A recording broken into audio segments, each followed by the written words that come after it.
Vamos a empezar con una novela, una gran novela, pienso, una novela muy interesante. Tal vez una de las mejores que han salido este año. Ahí presentamos a su autor.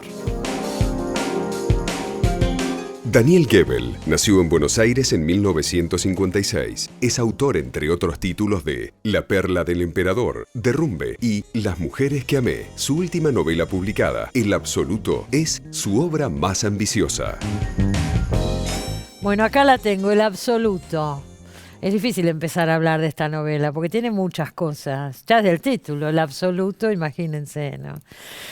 ¿Condensa toda tu obra? Bueno, fue una especie de descubrimiento que tal vez sea ambicioso, ilusorio a la vez, ¿no? A ver. Es decir, yo tuve la impresión cuando me senté a escribir El absoluto y más bien promediando, que una serie de cuestiones y procedimientos que aparecían en toda mi literatura antes estaban acá como condensados, comprimidos. Porque tus libros anteriores Sí. son muy distintos entre sí. Son muy distintos entre Yo sí. pienso exacto. La perla del emperador y pienso en Derrumbe Ujú. y nada que ver. Exactamente. En cambio acá... Acá está todo de alguna manera condensado. Es cierto que hasta que me senté a escribir El absoluto, yo tenía la ilusión de que era un autor muy distinto entre libro y libro. Sí. Y acá tuve la impresión que, digamos, ese universo expandido empezaba a condensarse. Había una coherencia que a vos mismo se te había escapado. Probablemente, Claro. sí. Y en esa compresión, en todo caso, después salían otros textos, porque lo cierto es que mientras escribí El absoluto, escribí otros libros también. Claro, porque estuviste 7 años. con Estuve el 7 años absoluto. con el libro, exactamente. Y en el medio salieron otros. En el medio salieron otros. Ahora, para alguien que no leyó todavía El absoluto, vamos a empezar desde lo básico. Empezaste a hacerlo diciendo voy a contar qué, voy a escribir qué. Me pasó de golpe y como de casualidad, en un hotel de Córdoba vi a un pianista que parecía tener alguna especie de trastorno neurológico, que tocaba el piano en los hoteles de provincia, y me contaron su historia. Y después yo salí a caminar por el jardín de ese hotel, el hotel de los actores de Villa Giardino.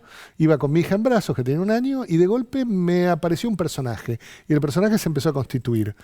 Y en Catarata fueron viniendo sucesivas cuestiones que implicaban al personaje.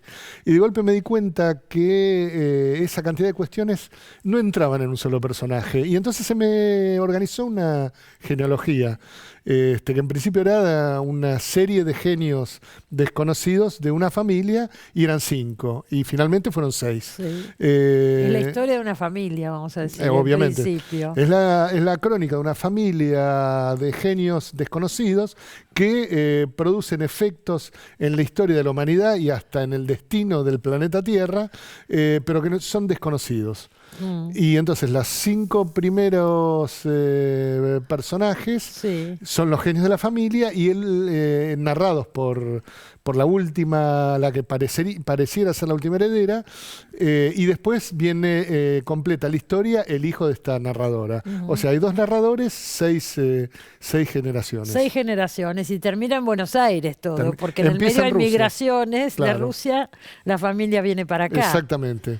Bueno, hay vericuetos de todo tipo. A ver, podemos decir que es una novela desmesurada absolutamente. Me parece que sí. Que es Yo una novela. creo que sí. Cuando me senté... Muy compleja, Sí. muy compleja. Bueno, no debería decir yo que sí. Es compleja. Requiere, por empezar, un conocimiento de muchísimos temas muy profundo, porque te metes con el arte, con la génesis del arte, Sí. te metes con la espiritualidad, te metes con el poder, pasás por personajes históricos. Sí.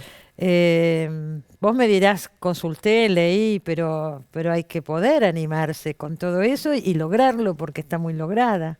Hay momentos que uno la lee y dice, no, basta, a ver, y bueno, y sin embargo sí, tiene sentido todo esto. Bueno, mientras la escribía, tenía todo el tiempo la impresión de que era una clase de libro para un lector que ya no existe. O sea, que era un libro completamente solitario, destinado a incrustarse en algún rincón del universo o bien de las bibliotecas para no ser leído.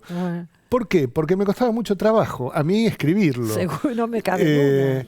Pero lo cierto es que en la experiencia que tengo ahora, cuando me encuentro con gente que lo ha leído, esa dificultad no aparece. Ahora bien, sí es cierto que hay mucho trabajo de archivo, de investigación e información. Obviamente, si me ocupo de Ignacio de Loyola, de Lenin, de Napoleón Bonaparte, como personajes históricos realmente existentes, o Alexander Scriabin, que es un personaje central de la novela. Ahora vamos a llegar a Scriabin. Exacto, tuve que investigar. Si me meto con teorías de la música, yo lo ignoraba todo al respecto. También es cierto que ¿No sabías nada de música? Nada, absolutamente nada de música. ¿Y por qué te atrajo tanto meterse con eso? ¿Por ese pianista que viste en el hotel? No. Por el pianista que vi en el hotel. El primer cuento que yo escribí, que consideré publicable y que de hecho publiqué, es un cuento que se llama Flores para Felisberto, que es un cuento dedicado a Felisberto Hernández. Ajá. Así como las bandas de rock hacen tributo a muertos célebres, bueno, yo hice mi tributo a un escritor que era pianista. Y además Felisberto Hernández era un pianista moderno. Obviamente ese texto lo escribí a los 20 años, yo lo tenía completamente olvidado, y de hecho podríamos decir que el absoluto es una amplificación absoluta de ese texto inicial. Lo que pasa es que acá hay teorías sobre la música. Sí, completamente. Bueno, requiere mucho conocimiento. Requiere bastante búsqueda de información, y para eso conté con la ayuda de dos personas, Pablo Llanera, que es un musicólogo extraordinario, y Luis Musilio, que es un compositor argentino muy conocedor de Alexander Scriabin y compositor, bueno, buenísimo per se. Y además, bueno, con todo lo que pude investigar, digo, yo tenía a mi mano izquierda un libro de editorial Fabril en 3 tomos que se llama Grandes Compositores de la Historia, que tenía biografías como de 100 músicos que yo iba releyendo y eventualmente combinando alegremente. Porque parte del desafío de escribir este libro es estudiar todos esos temas también, ir aprendiendo cosas. Ir aprendiendo o ir tomando. Ahí también hay algo obviamente de simulación. Digo, uno puede decir que aprende, pero en realidad uno toma y después algo queda, algo se olvida. Sí. No es que yo sé tanto como lo que sabía en el momento que escribí. Digo, cuando trabajo... Lo usaste ahí. Claro, cuando trabajo las relaciones entre la música y las matemáticas, no es que las conociera y no es que ahora las podría referir. Tendría que volver a mi libro para decirte. Claro, la referencia es el libro ahora. Exactamente. Claro. Hay montones de cosas que aparecen. Todo el mundo de la espiritualidad, la teosofía, por ejemplo. Sí. Entran todos elementos, Madame Blavatsky, todos. Digo, ¿sobre eso conocías algo? Tampoco, porque... No conocía nada. Nada, pero al investigar el periodo de la Rusia prerevolucionaria, yo veo que se pueden establecer relaciones, digamos. Hay en la inteligencia rusa de aquel periodo, por un lado, una avidez por la transformación política y por el otro lado, una tremenda avidez también por las investigaciones espirituales teosóficas, como si hubiera como 2 sectores, la transformación política y la transformación espiritual. Y eso en mi novela se combinan. Sí. Se combina y se teoriza también. Se teoriza también, sí. Sí. Scriabin es un personaje central, digo, de toda la genealogía, digo, es el que más se destaca. Es el único que es un personaje real. Es el único que es un personaje real dentro de la historia de la familia. Sí. Pero real hasta ahí nomás, porque vos novelás sobre él. Obviamente, yo tomo muchos elementos de su biografía real y cierta, saco muchos otros. Lo cierto es que Scriabin era un personaje muy famoso, no solo en Rusia, sino en toda Europa. Viajó a tocar a Estados Unidos, tenía clubes de admiradores. Y yo algo de todo eso lo omito, me centro en un Scriabin solamente ruso e invento procedimientos para salvar el destino del planeta que no son tales. Pero lo cierto es que Scriabin era una especie de gran megalómano. Y un místico. Y un místico poderoso. También, Era todo eso, y también algunos decían que era un charlatán, del mismo modo que se decía que Madame Blavatsky era una charlatana, y antes de que Lenin hiciera la revolución también se podía pensar que era un chanta de la izquierda revolucionaria como tantos otros. Digo, es el después lo que determina el destino de los sujetos, Claro, ¿no? claro. De acuerdo a lo que sucede. De acuerdo a lo que sucede, Con lo digamos. que hacen. Exactamente, de acuerdo al modo en que aquello que imaginan se pone en la realidad. Ahora, todos, desde el primero al último, el tatarabuelo, que es el primero que aparece, todos tienen proyectos, pero alucinados, te diría. Sí. Sí, el libro es... grado ya de ambición enorme. Sí, y fracaso. Porque ¿qué busca enorme. el último que aparece? Busca la inmortalidad. Busca la inmortalidad para salvar a su abuela. Y construye una máquina del tiempo con fragmentos de ciencia contemporánea y retazos de mecánica de la revista Mecánica Popular. Vamos a decir eso, todo el tiempo hay una mirada de mucho humor en este libro. Todo el tiempo. Del principio al fin. Sí. Humor, melancolía, ambición y fracaso. Me parece que es una...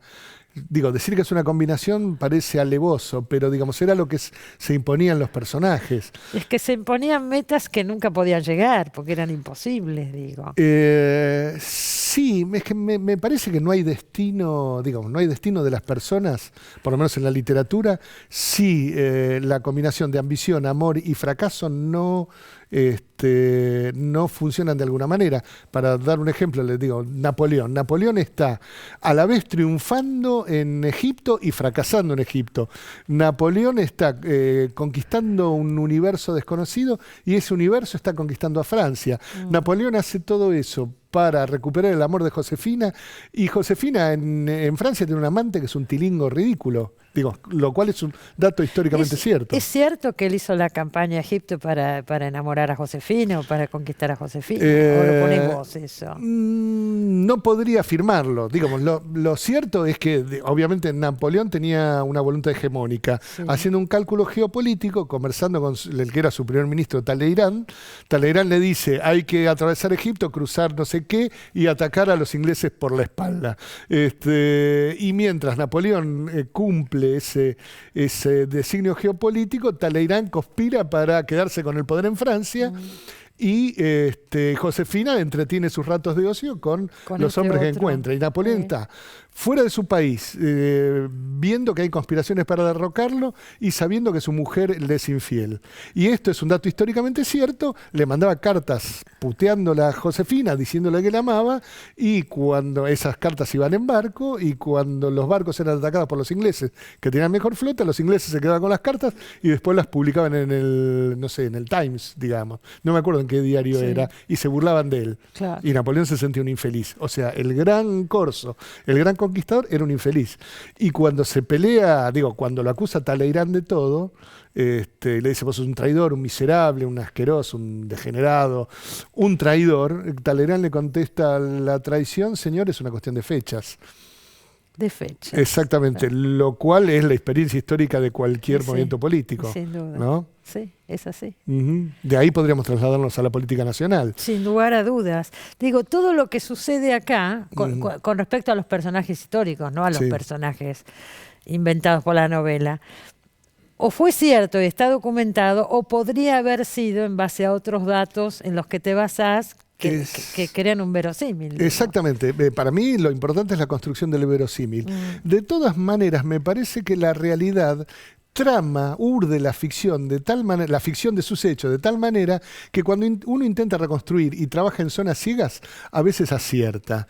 Me ha pasado más de una vez de proponer en mis textos soluciones imaginarias y después constatar que esas soluciones eran ciertas. Me pasó muy al inicio de mi comienzo como escritor, en mi cuarta novela, una novela que se llamaba Cuerpo Cristiano, que acá casi no llegó porque salió en México, donde yo imaginé un método de evangelización para los guaraníes a cargo de los jesuitas, Y entonces dije, como no hay posibilidad de traducción de las lenguas, les voy a construir una representación teatral. Entonces los jesuitas contratan un grupo de teatro para que representen los misterios de la Santísima Trinidad, la Virginidad de María, etcétera, etcétera. Y yo estaba chocho con mi invención. Dije, ¿cómo no se les ocurrió a ellos? Bueno, después me enteré de que efectivamente los jesuitas hacían eso. Y en el fondo es lo que hicieron, lo que le hizo la Iglesia en la Baja y Mediana Edad Media, ilustrando a las poblaciones analfabetas que no podían leer la Biblia. Y lo hacían de esa manera. Y lo hacían de esa manera. Digamos, yo por ignorancia inventé un recurso que después se comprobó. Que se había utilizado. Cierto, exactamente. Acá aparece San Ignacio de Loyola también. Exactamente, sí. O sea, los temas se van repitiendo. Los temas se van repitiendo y van recirculando. Y van recirculando. Uno la termina de leer, son 500 y pico de páginas, Sí, ¿no es cierto? son 500 Es y una pico aventura meterse en este mundo. Uno siente que está ahí con vos, no sé, no es para cualquiera esta novela, vamos a decirlo, no es una novela, qué sé yo, para pasar el rato, es una novela profunda, llena de elementos, pero realmente es una experiencia pasar por este texto. Así que felicitaciones, Daniel Goebel, ¿eh? Bueno, gracias. Además que acá lo dice el título, el absoluto, está todo. Está todo lo que pude poner. Está todo lo que pudiste poner, que fue bastante, voy a decir. Y tiene la pretensión del absoluto esta novela. Tiene la pretensión del absoluto Sí. en el sentido en que hay una teoría de la salvación del mundo por el arte. Ahí está. Lo cual es una ilusión, por supuesto, pero es una ilusión que mueve a los personajes. Es decir, es la ilusión de un escritor, ¿no? Quien mejor la llevó a cabo, en el fondo, fue Mao, que conquistó un país y llevó a todo el mundo a que anduviera por la calle con el libro rojo, la ficción teórica, ¿no? Te agradezco mucho haber venido, te felicito de verdad por el libro. Bueno, gracias por invitarme. Yo a Daniel Goebel lo conozco hace, no sé, 30 años. 30 años seguramente. Uno nunca conoce a las personas. Yo leía este libro y decía, mirá vos, Goebel, todo esto se le ocurre, lo trabaja. Me sorprendió. Bueno, y ahora No porque vienen... no te considerara, pero si me hubieran dicho de quién es este texto, yo no sé si hubiera dicho de Daniel Goebel. No te reconocí, o sea que no te conocía. Puede ser. ¿Eh? Ahora la pregunta es ¿de quién otro? ¿De quién otro? Gracias. No, gracias por Acuérdese, El invitarme. absoluto, de Daniel Goebel. Va a dar mucho que hablar este libro, pienso. Un libro importante, de los más importantes de este año. Ya volvemos, no se vayan.